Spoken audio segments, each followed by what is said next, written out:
Howdy, folks. Happy Wednesday. Happy hump day. I paused there for like 1/10 of a second because when the holidays are around, it's tough to remember like what day of the week it is. It's like, New Year's Day was Monday, Christmas was Monday. So it like throws off like the normal weekend routine. The only thing like that kept it like sort of in line was, football. Most of the games are on Sunday. Right. And that was New Year's Eve and Christmas Eve. So anyways, it was just weird. But anyway, we'll start with the pre-show. Go ahead, Russ. So let's talk about this Russell Wilson situation, because this is where I don't like the NFL. The NFL makes the most money, and the players have the fewest rights.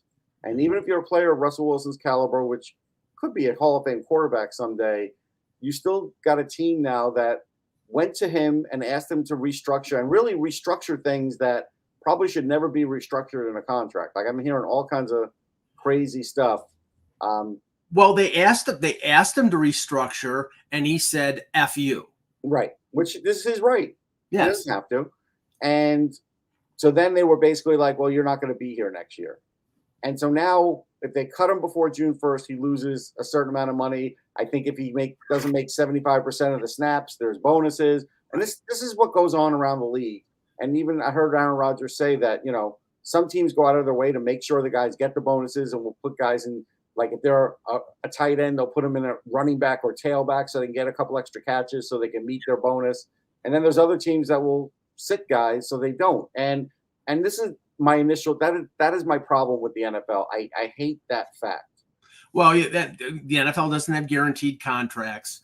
And I mean, from what I understood, because I heard, but he didn't play the last week. He's not going to play this week because had he gotten injured in the final two games, then the money that was guaranteed to him over the next 2 years of the deal, like $31 million or something, 34 million or something like that. He's still going to get like 39 million, but he's not getting the 85 that he signed for. Right, exactly. And it's a guaranteed 85, Mike. Right. I don't think all of it was guaranteed. Oh, no, but when they get a contract announced, they say it's guaranteed. But then what happens is certain things are guaranteed over certain amounts of time, certain payments, and you can get out of some of those payments. Right. And, don't sort of shake it off here that the reason that they're getting rid of Russell Wilson is because Sean Payton hates his guts. They were arguing on the sidelines as soon as they were basically eliminated from any kind of serious playoff contention. They said, okay, we're not going to keep him next year. We're going to bench him. We're going to go with Jared Stidham, and they'll bring in some other quarterback. I mean, it's well within the right of the team to do it. I mean, that's what the player agreed. It's a bad look for the Broncos, though. Well, yeah, but okay, it's a bad look for the Broncos, who are one of the stupidest organizations in professional football. They really are. Because they make all these moves. Like they made a move for Russell Wilson. Remember back a few years, they gave Tim Tebow a legitimate chance at being a starting quarterback. They got a Super Bowl out of an aging Peyton Manning, so I don't blame them there. But they really have been one of the worst run organizations. And they got rid of Vic Fangio, who was a great defensive coordinator, and he was doing a pretty good job in Miami until half his defense got hurt.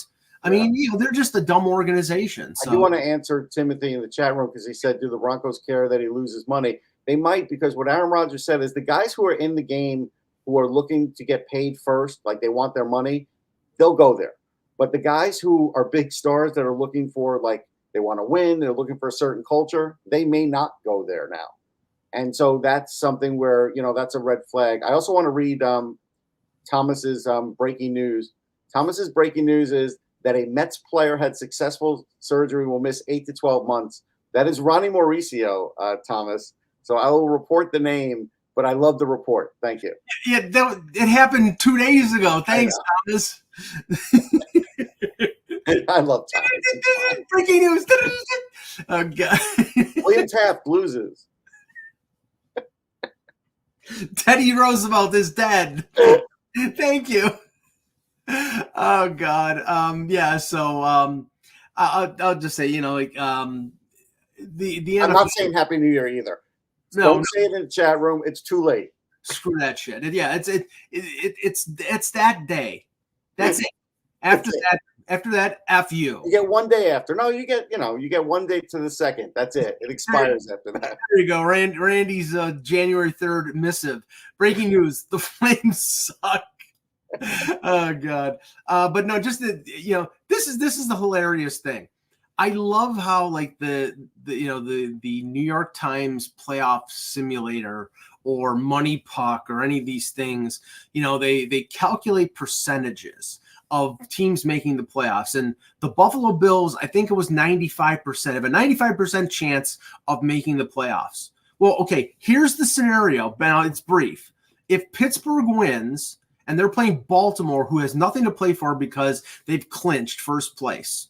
So Baltimore is going to play all their backups. If Pittsburgh beats Baltimore, which is likely, and Jacksonville, who is bringing back Trevor Lawrence, who was injured, but he's well enough to play, playing Tennessee, whose young quarterback is out, I think out for the year, Levis. So they're going to go back to the crappy Tannehill.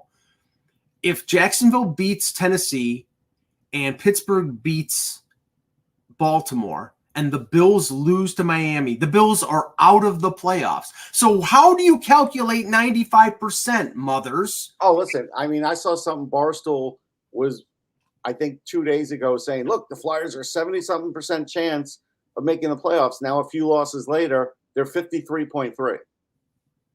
Yeah. I don't know what Money Puck says. And this is for you. I think it was Timothy. I think it was Timothy who said something about the Edmonton Oilers. I don't care if Money Puck says the Oilers have a 96% chance of making the playoffs. They're missing the playoffs. Hello, Hockey World. Today is Wednesday, January 3rd, 2024. I'm Russ Cohen from Sportsology and NHLDraftBuzz.com. Thank you. Plug. And I'm Michael Agello, and this is the Hockey Buzzcast here on HockeyBuzz.com. All right, we'll start with this because, through the weekend and up till yesterday when it was the quarterfinals, I've been really, checking in and watching a lot of the World Junior. And let's just say that the quarters were a controversial day. We'll start with Canada, who loses to Czechia 3-2 on a goal with 11 seconds remaining.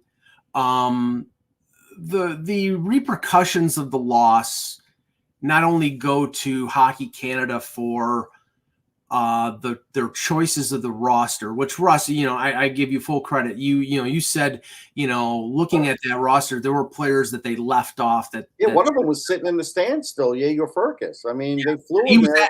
And he was activated on the 25-man roster because Matthew Savoy was injured, and then Savoy played. And I watched most of that game. Savoy played fine. Don't get me wrong. They really did need a guy who could really score, and Savoy can score, and he's a better all-around guy. But Furcus is the clear scorer there, and I would have put him in. I mean, Owen Pickering could have been on that team. There's other players that could have been, but we talked about it. It came down to this for Hockey Canada.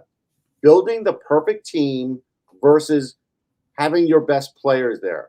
And I'm always have the best players there because if they're your best players, they'll figure it out in the team context. Sometimes they don't. Like we've seen Russian teams where, hey, they just got all this talent in the world and they never gel. I would rather have the talent that never gels than a team that just can't score.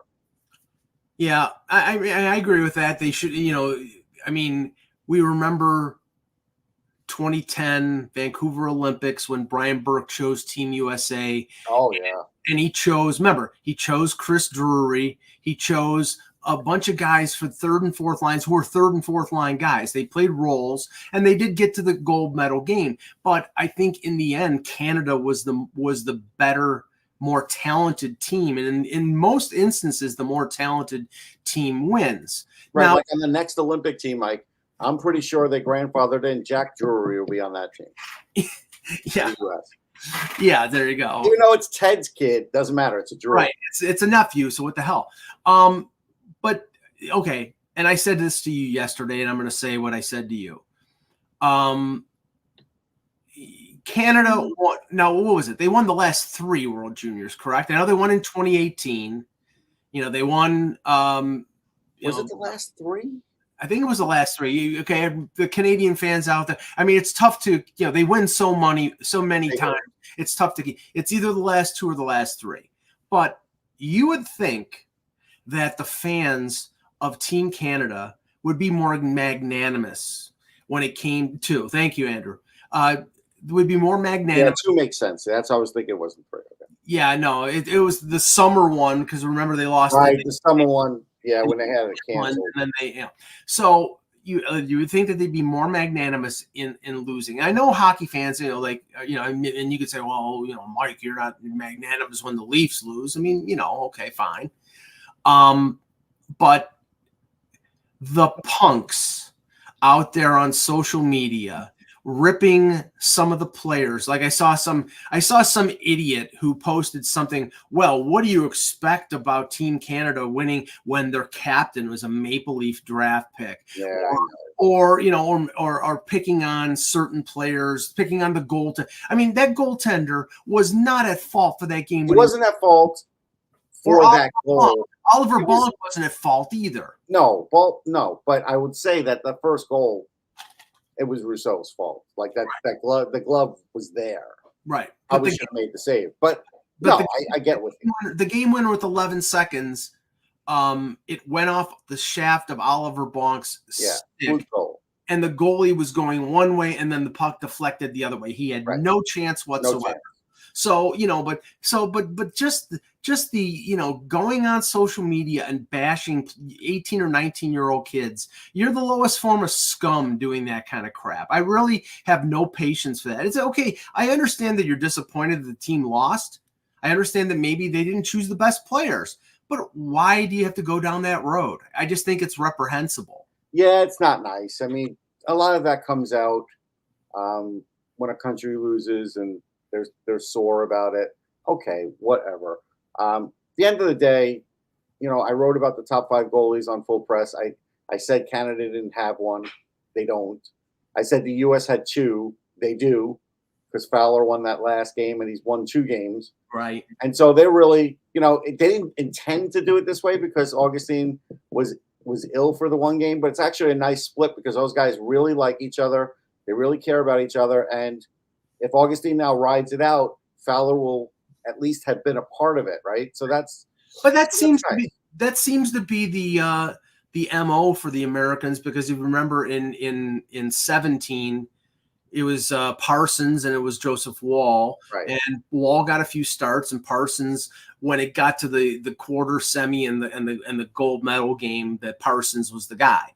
And then the following year, it was Wall and Ottinger, and Ottinger was the number 2, and Wall got the bulk of the work. So I mean, they seem to it's not like, well, the backup goaltender is only going to play Norway or play Latvia. They seem to give him a couple games because I think sometimes that other goaltender is going to be the guy who's the goalie the next year. Right, and that very well can happen too. So, and Canada used to do it that way, but they've kind of stopped doing it that way. They ride one guy. They ride one guy now, and I'm not in total favor of that, but getting past that, look, Sweden was always going to be a threat in this, and they got tense for them. Now, I'll tell you this, because and I give Mike Johnson credit. Apparently, I only saw it after the fact, the penalty that was called on Switzerland, that led to the overtime goal by Sweden. Yeah. It wasn't Lekkerimäki. It was damn it. Stenberg that won that one? It might have been Stenberg. Might have been. I forget. But the point is that the call was horseshit. It really was. To decide a game like that in a World Junior on a ticky-tack call like that is just crap. I mean, we saw some bad calls there. We did. Of course, the conspiracy theorists are going to say, well, they want Sweden in the. I don't think that was the reason. I know, but that lends itself to that. It does, but I think it was ineptitude. But look, Havelitz, terrific goalie for Sweden. Lekaramaki has been terrific. Oh, Sandeep Pelika got the game. Thank you. Yeah, because I'm going through the team in my head, and I realized. And Sandeep Pelika, I thought he was the best guy in his draft, best defenseman. That argument's for down the road, but this team's really talented, and Willander's great. Like they're going to be hard to beat. Yeah. I think right now the U.S. is in a good spot, though. I would love to see. I mean, and obviously I'm rooting for the Americans because I'm an American. Yeah. I would love to see a U.S. Sweden final because I think those are the two best teams. Yeah, no, I think they were the best teams to start for sure, Right. and that would be the best game. But listen, the Finns are no pushovers. They're on a little bit of a roll now. I like Koko the goalie. I think he's pretty good. Hellenius is a guy that I wrote about on NHLDraftBuzz.com. He's for this draft, and he's really proven himself though. Again, Hamanaho and I'm forgetting my buddy on the Sharks, big kid. Oh, shit! I know you're talking about. I can't and, think of it. So they have just enough. I think they have just enough that they could give the U.S. trouble because you know what they're going to do, Mike? They're going to play that chippy game. Yes. They're going to play that. Casper Houghtonen. Yeah, their third pick this year. Yeah. Yeah. So it's going to be a chippy game. The Finns are going to play like the Finns. Mm-hmm. I expect this game to be close for most of the game. The way the Finns can win that game is to frustrate the Americans. They can frustrate the Americans. The longer it goes, with either a tie scored or a low score, would do that. They just have to keep the Americans off the power play, and vice versa. I mean, there's still enough good shots on Finland that you have to worry. Now the Czechs. I mean, they're going to be in tough against the Swedes, but Hrabal is a really good goaltender. Hrabal could frustrate them too. Like that's not a gimme.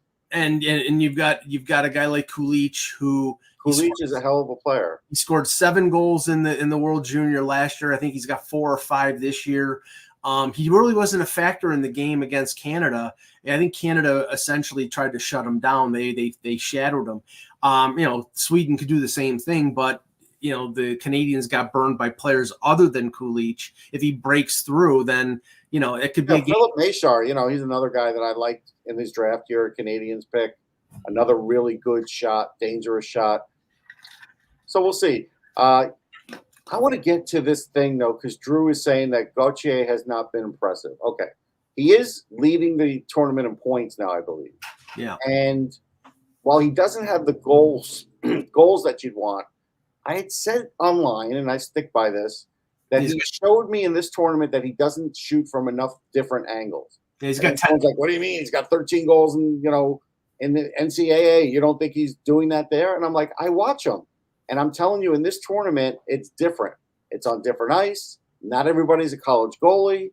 And different styles, different everything. You're going up against some high talent, very talented defensemen that aren't in the NCAA, that play differently. And it has thrown him a little. And I think that is something where the second half of the season now, he has to work on it. Yeah, he had 10 points, 1 goal, 9 assists. Right. So I think he needs a few more points, 3 or 4 to pass Doug Waite for the all-time record. I wrote about it. I can't remember the number. But he's closing in on that. I think he's done great. I think as a center, he's done exactly what you want him to do as a center. I get the goal-scoring thing, but I'm just telling you that's a function. And now I'm also going to tell you that if he comes out at the end of the year, if I don't see significant improvement in the shots or play along the wall, meaning strength-wise, I would have him play like 1 or 2 Flyers games and then go to the Phantoms. And there's no shame in that. And I think that would be fine. So we'll see. We'll see how the second half of the year goes, but I wouldn't just throw him in the Flyers right off the bat. I need to see certain things from him. The other thing I just want to touch on briefly is the beginning of the PWHL. I watched a little bit of New York and Toronto. And I have to say, I thought it was entertaining hockey. Obviously, since I'm covering the NHL, covering the Sabres for Hockey News, covering the Leafs for Hockey Buzz, I'm not, going to have the time to provide to watch a lot of games, but luckily there are a lot of people who are going to be covering it, and I'm definitely going to be checking in. I thought it was really entertaining and interesting, and not, like, honestly, before this, I was one of these people who would check in on women's hockey at the Olympics when it's Canada versus US, because that's the best and that was the most entertaining. But really, the other games and like any of the other leagues that were going on, even when the Buffalo Buttes were here, I really didn't. It didn't really move me. But this was actually good hockey. So yeah, I think what's happening this time, at least, and this is my opinion.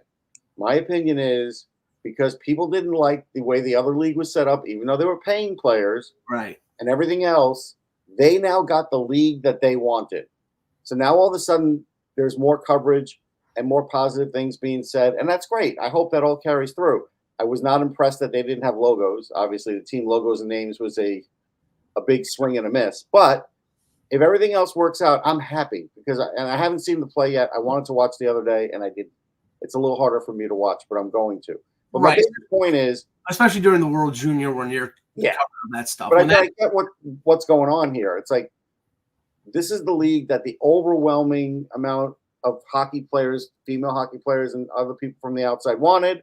So now they're going to support it even more than the former league. Okay, that's great. I have no problem with that. I hope that carries through, and I hope that goes all season because they deserve it. Yeah. Okay, let's move to the NHL.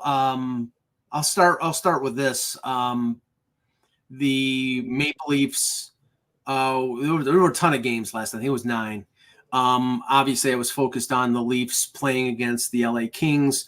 The whole goaltending situation with Toronto is something I'll touch on in a minute here.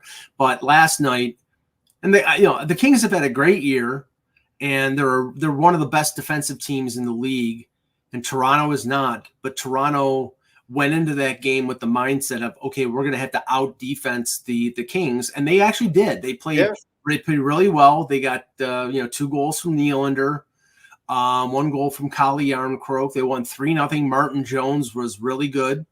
Now this is the situation with the Leafs right now. It hasn't come out yet, but they play Anaheim tonight. Right now, their backup goaltender is 22-year-old Dennis Hildeby, who has played a grand total of, I think, 18 games in North America. They don't want to expose him. They don't want to ruin him because they think he's a good prospect. They may play him tonight in this, but they may hold off and play Jones back-to-back games and play Hildeby against San Jose. I mean, San Jose and Anaheim are not very good teams right now, so I haven't heard anything about who they're going to play. But this is the situation that Ilya Samsonov's decompensation has put the Leafs in, because Wall is out probably until the All-Star break. Brad Treliving was interviewed yesterday, Russ, and they actually asked him a question about Matt Murray, about when Matt Murray is going to come back. And he says, well, he's skating, but there's so, I mean, and Elliot Friedman reported on the goaltending market right now, and he says it's bordering on, what was it? Extortion. It's bordering on extortion. That basically, like the Leafs were interested in maybe throwing out a mid-round draft pick and seeing what they could get, and essentially teams were laughing. So, I mean, if it's that bad, then you probably tough it out for a month and pray that you stay in a playoff spot until Wall gets back. That's how bad it is right now. Yeah, okay. I mean, they could say that, do that, use Hildeby, whatever. They might get through it, but I don't know if they're going to get through the playoffs with it. No. That's fine. But, Mike, there's bigger potential news there. What? What do you mean? There's a contract looming. Getting closer. First of all, it's only rumor. It's not substantiated. It'll be this week, I hear. Yeah. Well, all right. The speculation out there is the Leafs want to make an announcement on Nylander before the All-Star break, or maybe All-Star weekend. Well, tomorrow they're announcing the 32 guys. Yeah. Well, they didn't say that. They didn't say then. They said during All-Star weekend when like everybody is there. So now fine. That's fine. I mean, like I said, if you're going to sign him, fine, but it's the number. And if the number they sign him is what is being reported, the Leafs are insane. And that, right, here you go. Because Nickel City Grunge had the, 11.25 times 8. You're friggin' nuts. I mean, he is having a career year, and of course, he's singing for his supper. And, like some players, I mean, obviously, Ilya Samsonov is having a problem. This was a big year for him because he's heading to unrestricted free agency, and he's cost himself probably millions of dollars by playing bad. Nylander, this was the big year. He didn't sign the deal at the beginning of the year, and he's having the best year of his career, and he's 5th in the NHL in scoring, and now he's asking for $11 million. I'm sorry. If it's me, I trade him. Well, I got to tell you, if this happens, Mike, I might just wave a Toronto Maple Leafs flag when it happens in victory for me saying that he was going to sign this. And I think it is going to happen. Well, you've said all along he was going to sign. And my like I said, after I know you had a number. Like, I get it. Yeah, I said. What do I think about the $11 million? I have to really think about that because I remember I was saying like 10 and a half.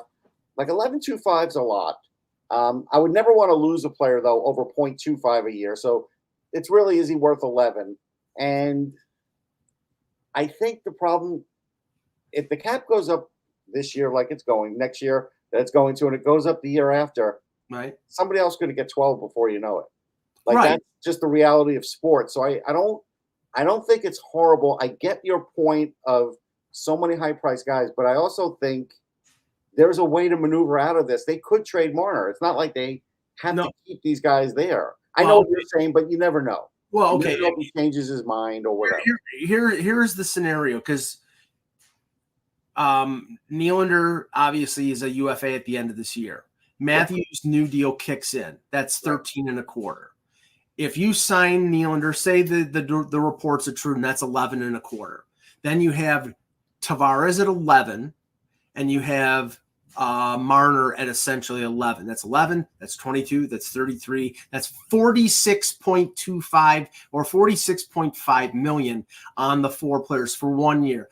Everybody expects Tavares to re-sign with them after next year's contract and take a lesser amount. Okay, but the problem is that next year with the cap at the most 88 million, you're going to have more than 50% on 4 players. How in the are you going to pay for the players that you need to add to make those 4 players worthwhile? Because you can score all the goals that you want, but if you don't have defensemen to prevent goals and you don't have goaltending to stop the puck, you're not going to win. Well, assuming that Woll is the guy and it works, he'll be cheap for a couple more years.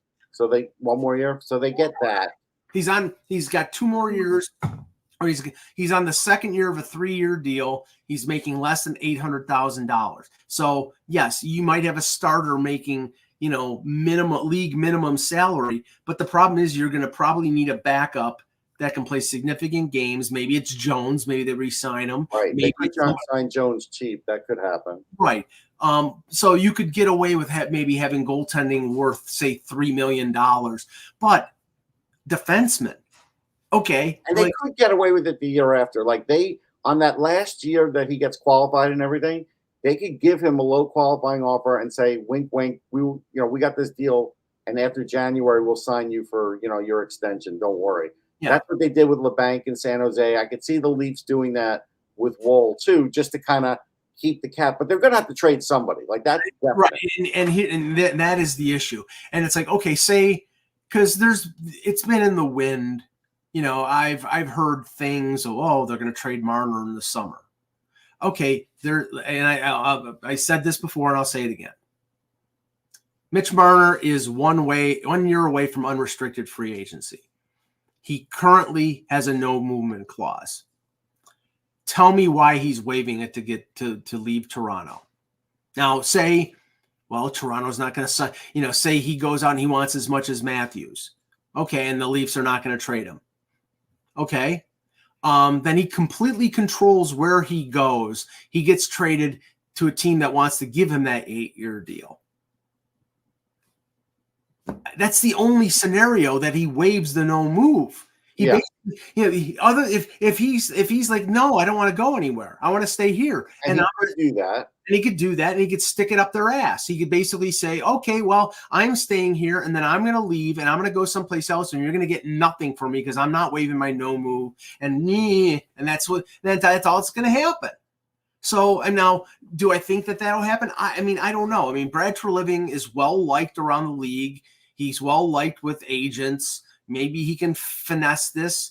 I don't know. All I know is that right now, if he signs Nylander, the only thing that he has avoided is he's avoided the Johnny Gaudreau situation over again because apparently Nylander wants to stay in Toronto and Gaudreau didn't want to stay in Calgary. But at what cost? You're paying Nylander more than Huberdeau, and that's a disaster deal. And the thing is, Nylander. Let me ask you this: if Nylander plays the way he's playing right now for 8 years, then fine.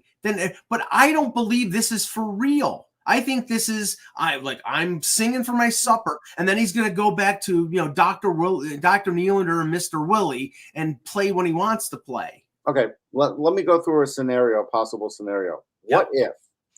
What if the Leafs were to trade Morgan Riley in the next year or two? They have like 4 or 5 before the no move kicks in. But what if they do that? The no move is already in. It's not already in. Yeah, no. Oh, wait, no move is in, but the no trade's not in. So no move, you have a list. So he could get traded. He could. The no move is they can't move him, period. Oh, no, it's no trade. That's right. I'm getting mixed up. The no trade is the list. No, and okay. Yeah, they can't move him. Your worst position is defense. And you're going to trade your best. I know. Listen, then it's going to be what's his name? What's left on? What are you going to trade? You're going to trade Kalle Järnkrok, who's making $2.1 million? Hold on. Bertuzzi's a free agent. Domi's a free agent. Well, yeah, and he deserved to be free agents. They were not great signings, not yet, anyhow. But yeah, so I'm looking because there's always a way out of it with the cap, whether it's popular or not. But you're right. I was mixing up. Unless you trade for an injured player and you go into LTIR again. Okay, well, how much do you feel like has to be freed? How much money? Well, if you're talking about between the 4, which like you said, it's 46.5, and we'll get off this in a second because I know everybody thinks this is boring. It's 46.5 plus Morgan Riley at 7.5, so that's $54 million, right, on 5 players. And you have Liljegren under contract, Timmins under contract. You probably re-sign like Simon Benoit cheap. You need 3 defensemen. No, I'm not going to trade anybody on D, and I'm going to try and get Brody cheap. If you can get Brody cheap, that would be. But Brody's having a good year. I mean, maybe he wants to stay in Toronto. I don't think he's going to take a mark. Did they re-sign Giordano? Giordano basically said, like, as long as he feels he wants to play, he'll keep re-signing for like $800,000. Right. So they'll re-sign him. So David Camp might be the guy out. Yeah, but right now, the Leafs to have a legitimate Ryan. No, or they could trade for his contract. Right, Ryan Ellis's contract. Who's do you think Philadelphia wants to get out from under that in terms of LTIR? Maybe that's a way. No, but maybe that's a way that they go in terms of like trying to open up more cap space. I mean, they could open more cap space, but again, then it's going to cost them a young player because that's what Philly's going to want, or picks. They're doing Philly a favor by taking Ryan Ellis. They're taking money off their books. Yeah, but they're also getting themselves a coupon too. It's Sure, but I mean, you might get a draft pick or something like that. But I'll let Brandon Pridham handle that. But I'm just saying, right now, like, say they want to go out in free agency and sign Chris Tanev because I don't think they're going to trade for him, and sign Nikita Zadorov or Matt Dunbar or any of the free agents out there. These are 3 guys that they were interested in. If you sign 2 of them, it's probably going to cost you $10 million between the 2 of them. Right. That's why what's name has to come cheaper. Yeah. So I don't know. All right. Anyway, so let's. I just saw this one here because waivers started at 2:00. the Kings have recalled Brant Clark, which is not surprising. That they put Tobias Bjornfoot, their former first-round pick, on waivers. I think he's getting somebody's going to claim him. I would think someone. Well, what's his salary though? I don't think it's a lot. Let me just double check here. Checking. Well, I can't check NHL draft. NHL. Yeah, Brody's the guy who I said I didn't have the name at the top of my head, but he's a UFA at the end of the year. Yeah. Okay. Tobias Bjornfoot, Los Angeles Kings. His salary is league minimum $775. He's getting claimed. Yep. He's getting claimed. I mean, he's 22 years old. Yeah, I think the Kings don't usually rush anybody, and they have good judgment, but I think this was a case where he got rushed. Yeah, they rushed him. So right now, just looking at we'll take some questions in the chat before we end the show because we were hoping to have Act today, but something came up and he couldn't make it. The Winnipeg Jets are the hottest team in the NHL right now, and that's the shocking thing because they're doing this without Kyle Connor. I know, but I think they're manning. This is where Bowness is really good. He's really good in the room. He's really good at putting guys in roles. And right now, they have terrific goaltending with Hellebuck. They have a great center in Scheifele. Like, they have enough to play their system. Maybe they're not going to score as much with Connor, but they're not giving up a ton either. Like, this is why I picked them for the playoffs, because I knew once they cleared out the salary stuff and on that team, I was like, this team can make the playoffs. Well, I got to tell you now, this team could go to the Stanley Cup if things went right for them. It wouldn't be shocking because sometimes you look at all the fancy teams like the Rangers, whatever, but Winnipeg plays the right kind of hockey to get through the playoffs, I think. Yeah, and I think it was Elliot that was making the point that they played Minnesota back-to-back, and Minnesota is an extremely physical team, and they stood up to Minnesota. And it's like, That's a big deal. The fact that they're like third in the league right now in points. I think either points or point percentage. I'm just double checking the standings right now. Hold on. Okay, so they're second in the Central. They're 1 point behind Colorado. They have 2 games in hand, so they have 50 points. Vancouver's got 51. Colorado's got 51. And the Rangers have 51, and Boston has 52. So they're in like the rarefied air of the NHL. And a couple things. They are. It's good that they have Niederreiter. Obviously, it's good Perfetti's there, right? Because that's what hurt them last year when he got hurt. Ehlers seems to be back to being Ehlers, which is a big deal. And Morrissey's great. Like, Morrissey's not hurt, and he's 30 points in 36 games. So they do have enough offense. And then, how do you like that whole Perfetti, Ryan Hartman thing, where basically this is you may never see players mic'd up again after this because. Well, they said that they can't use the mic'd up stuff in terms of determining. I know, but it doesn't matter. Perfetti already spilled the beans and said that he said stuff on it, so we all know that he said stuff. Okay. It doesn't matter if he's guilty or not.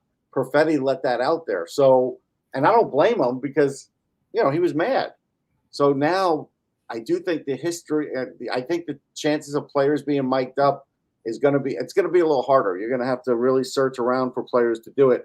Gee, I mean, we're really going to lose out on that. Hey guys, let's go stuff. Yeah, like that. I know. We never hear anything good. Like we heard on 24/7 on HBO, we heard something good.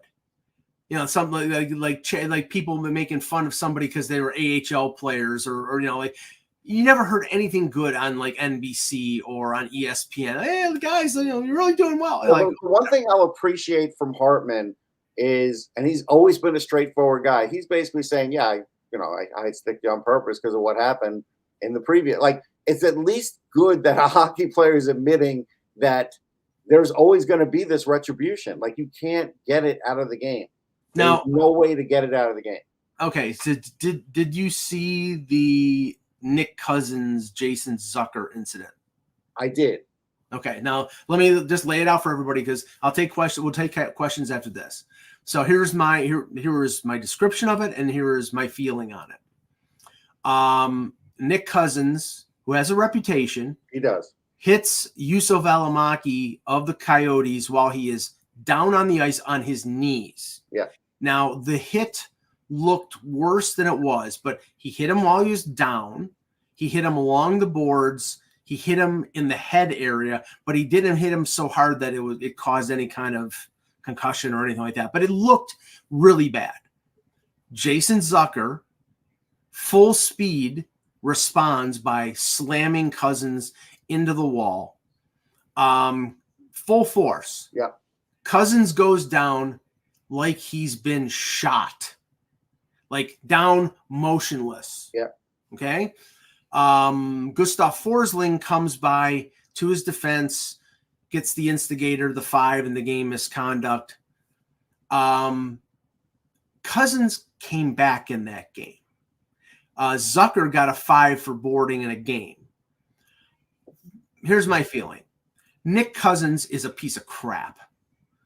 He showed what he was with Gabranson, and Gabranson got back at him. And that, Nick Cousins is trying to be like the Ken Linsman of the 20. I think this is what's keeping him in the league, Mike. Yeah, I mean, he's useless. Other than this, he's a shit disturber of the highest order. Yeah.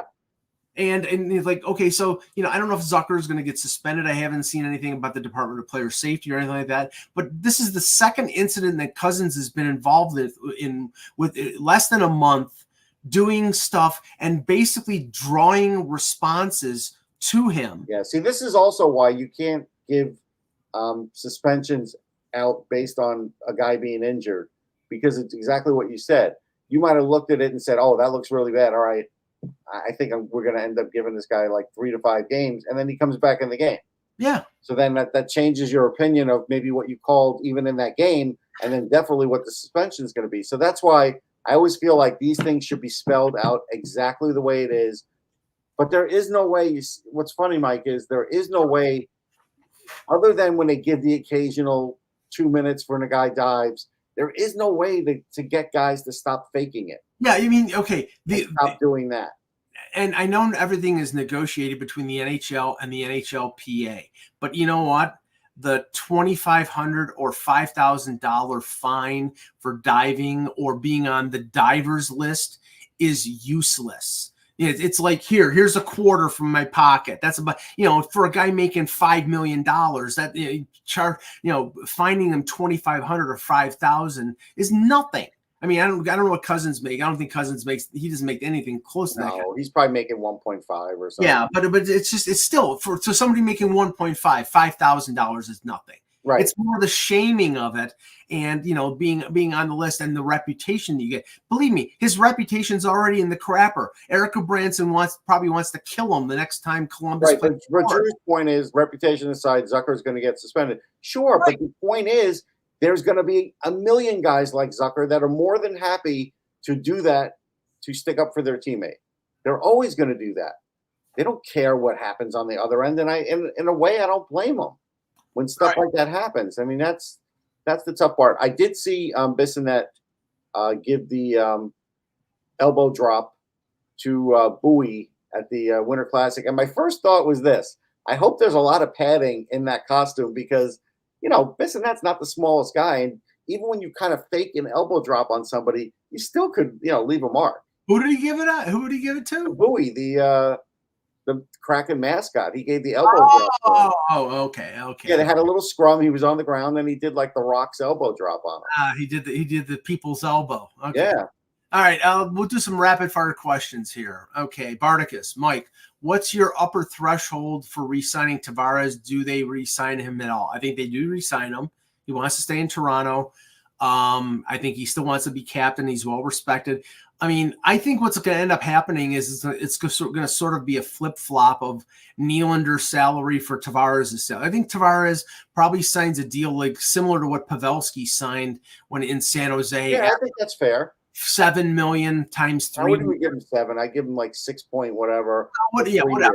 But 3 years. I give him the security, right? That's what he wants. I don't think right, and he's That's why he can buy more Leafs pajamas and feel good about things at night when he goes to sleep. And I think he's under 35, so that's an important thing. So I think they do want to sign him to not a long-term deal, but like more than 1 year. Let's see here.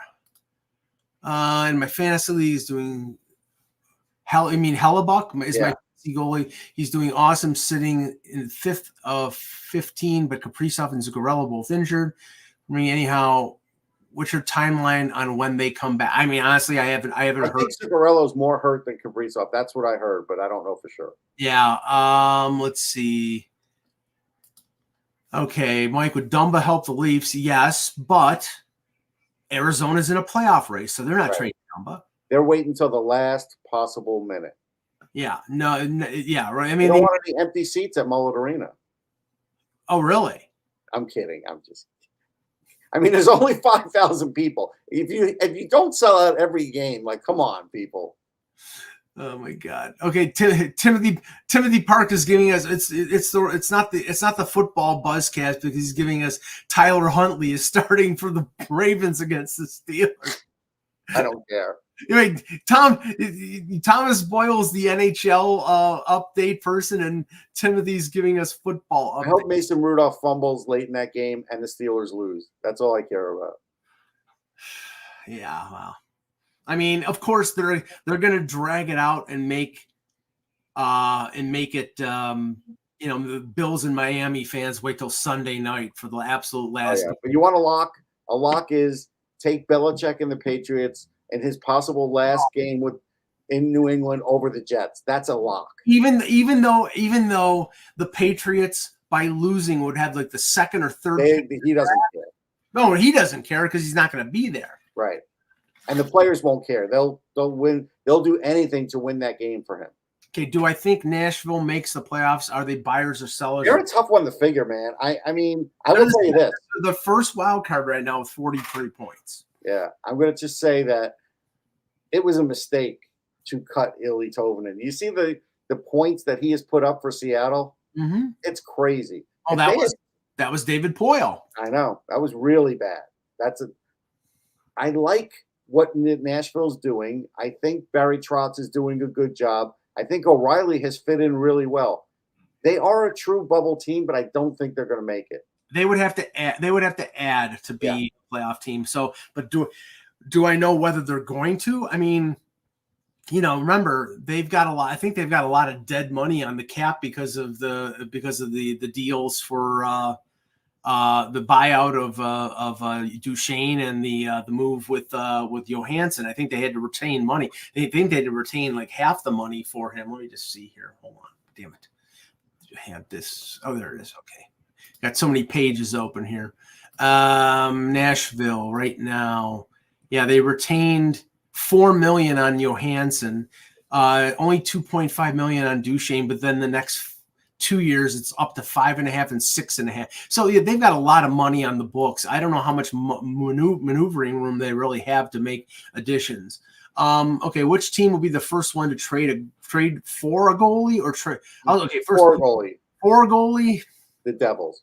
The Devils. Yeah, I think it'll be Jake Allen. Yeah.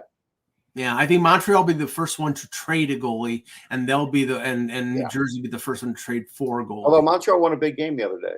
But. Yeah. Do I think Samsonov ever wears a Leaf jersey again? No. I think they're. You can't say never. Only no, I'm not saying never. I'm not saying never. But what I am saying is this whole thing of that they're sending him down to the minors. They're not even going to make him play a game. The reason they're not going to make him play a game is because they want to avoid the whole situation that happened with Jack Campbell in Bakersfield. Because Jack Campbell will never play for the Oilers ever again because he can't stop a puck in the AHL. If Samsonov plays a game for the Marlies and lets in 5 goals, then he's broken mentally. I think what they're trying to do right now, they're trying to do a physical and mental reset. They say it's going to be a week. It could be a couple weeks. They're doing what is being done with Campbell, which hasn't worked out yet. Right. No, the thing is, it's like if it's 3 weeks or 4 weeks, then Wall's back. Then you think they're going to send Samsonov back up and send Martin Jones down? No. He may have played. The only way he comes up is if all of a sudden he has to. On an emergency basis. Okay, Bardicus, what's Ottawa's problem? Fired everyone, still flounder. Okay, they fired Dorian because of the draft pick, because of the Dadonov situation. They lost a first round pick. They said screw this. I don't think they wanted to fire DJ Smith, but the team wasn't going anywhere. Now you've got Jacques Martin, Jack Capuano, and Daniel Alfredson behind the bench. It's like, okay, can we bring back another They're trying to teach them defense. I get it. I think they're like what Edmonton was a couple of years ago. I think easier said than done. I think they're going to have to bring in a player like Hannafin. I know they already got Chychrun, whatever, but I don't know if Chychrun's going to stay there. We'll see. He might. His father does like Ottawa. His father, Jeff. I know that for a fact. Well, the thing is here, though, if they traded for a defenseman, they got to get the guy signed if he's a pending. No doubt, and that's the other part of this. But like I said, it's the roster construction. Now that's the problem there, and goaltending.